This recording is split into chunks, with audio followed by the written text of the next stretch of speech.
Now let's move on to our next one here. Apparently, not everyone thinks that James Gunn is cut out to run DC Studios. And this is from Comic Book Resources or CBR.com. Warner Brothers Outsider reportedly doubts James Gunn can manage DC Studios. DC Studios co-head James Gunn faces questions within Warner Brothers about his management ability after a slew of changes he's made since taking over. Facing countless questions from fans and industry insiders since taking over DC Studios, James Gunn now has doubters within Warner Brothers about his management capabilities following a raft of reported changes made under his watch.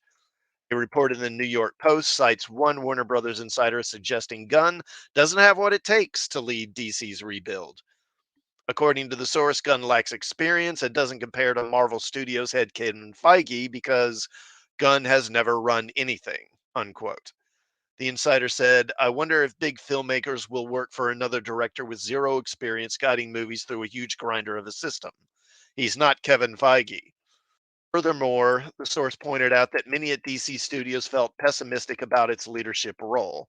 The source even said DC begged Joker director Todd Phillips to take the position before eventually opting for Gunn and Peter Safran.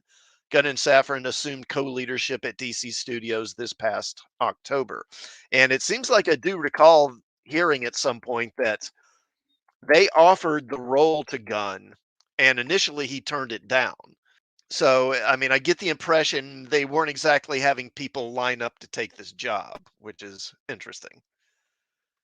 Since taking over, Gunn has come under a lot of fire for some major decisions under his watch as he and Safran attempt to rebuild the DC universe. The most talked about of these decisions was canceling Henry Cavill's Superman return, despite Cavill previously announcing his return and making a cameo in Black Adam. Gunn announced a new Superman film based on an earlier part of the superhero's life while confirming that someone other than Cavill will play the titular role.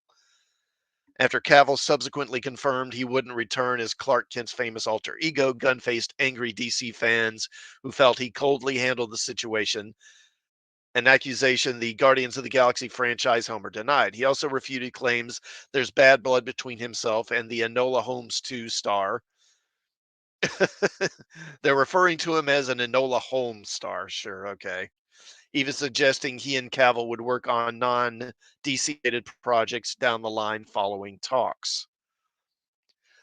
Not only is Cavill not coming back as Superman, but it appears most of the DCU's familiar faces could be leaving the universe. Wonder Woman 3, starring Gal Gadot, will reportedly not be moving ahead, while a cameo featuring Gadot in The Flash has been scrapped.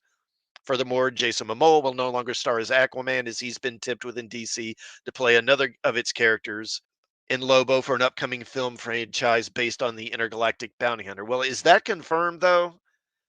I know there's been talk about that, but I don't remember seeing anything saying that was official. Oh, well, we'll see. In addition to his DC duties, Gunn is currently promoting the Guardians of the Galaxy holiday special, his recently released Disney Plus original film, blah, blah, blah. Yeah, okay, whatever. Yeah, so I mean, a lot of people aren't happy with Gunn. I don't think that Gunn had Cavill removed because, they don't like Cavill. I believe him when he says, "Hey, I like Cavill and we'd like to work with him."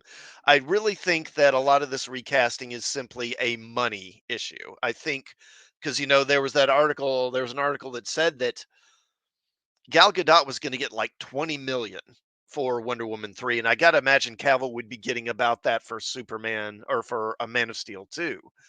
And I think again they want to kind of follow the Marvel model here. They want to recast these roles with younger actors who are going to be cheaper, and they'll sign them up for 6, 7, 8 movies or whatever, and pay them each like a few million per movie instead of giving them 20, 30 million to play a single film.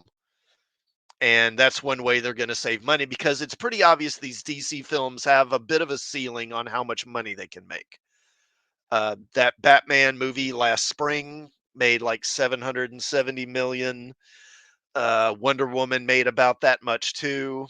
the Batman Superman made like 850 million or something. So I think they're realizing these aren't all going to make $1 billion, and so they're trying to set their sights a little lower in terms of how much they spend on these things.